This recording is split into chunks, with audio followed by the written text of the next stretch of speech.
Amazing driving, shall we? Yo! Good job, mate. So what we're going to do, we're going to have a little chat here, and then we'll zoom on somewhere else, and we'll just do a few points of interest. Is that okay? Yeah. All right. So here we got the Tower of London. Yeah. Now the original tower, the one in the middle, they started building that in 1078, so it's nearly 1,000 years old. A concentric castle. So you have the keep in the middle, and then the inner wall, and then an outer wall, and then the moat around the outside. Have you guys been there yet? Yeah. What do you think? It's nice. Did you like? Yeah. It's really cool.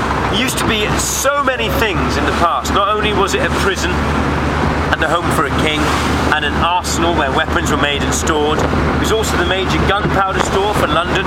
It was also a mint where money was made, a royal observatory where the stars were studied. It was a records office for the entire country.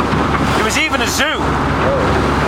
They moved the zoo in 1835 to Regent's Park, where London Zoo is now. But until that point, they had animals here. They had lions, monkeys, leopards, an elephant.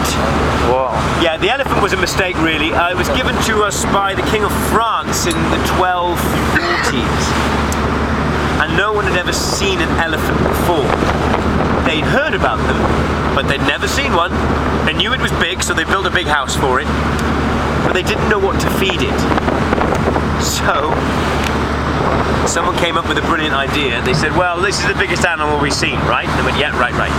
So why don't we feed it? It's like the king of the animals. And they went, yeah, okay, it's like the king of the animals. So why don't we feed it what we feed our king? So for 2 years it lived on red meat and wine. Oh my god. How awesome. It didn't end well for the elephant. Nor for the guy cleaning up after the elephant, really. That's pretty bad. Right. Great big drunk elephant. Oh, terrible, poor thing.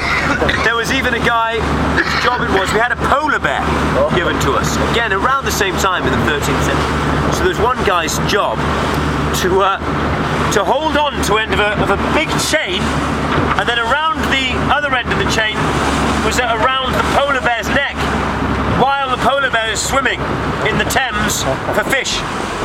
Would you want that job? No. Because I would end up as dinner. I wouldn't like that at all. Anyway. Over here we got the Shard, tallest residential building in Western Europe. What? Got a selfie with it. He's got a selfie with the Shard. Nice, man. Good work. It's the tallest residential building in Western Europe. The Shard cost £1.2 billion. My god. A lot of money, right? Perfect. It's very tall. You can go up there. I don't know if you guys are going up there. They're great views. But I still think every time I look at it, I think, when are they going to finish it? It doesn't look finished to me, you know what I mean? Now over here, this ship is the Golden Hind. It's a replica of a 16th century ship that belonged to a very famous English explorer called Sir Francis Drake. Now, that ship, even though it's a replica, has sailed around the world like the original ship. Wow. It's done over 140,000 nautical miles. That's amazing, right? Really.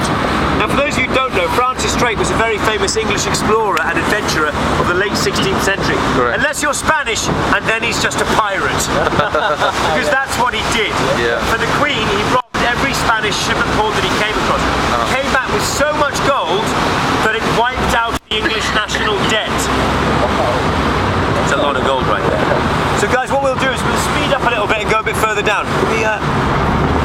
I won't talk against the engines.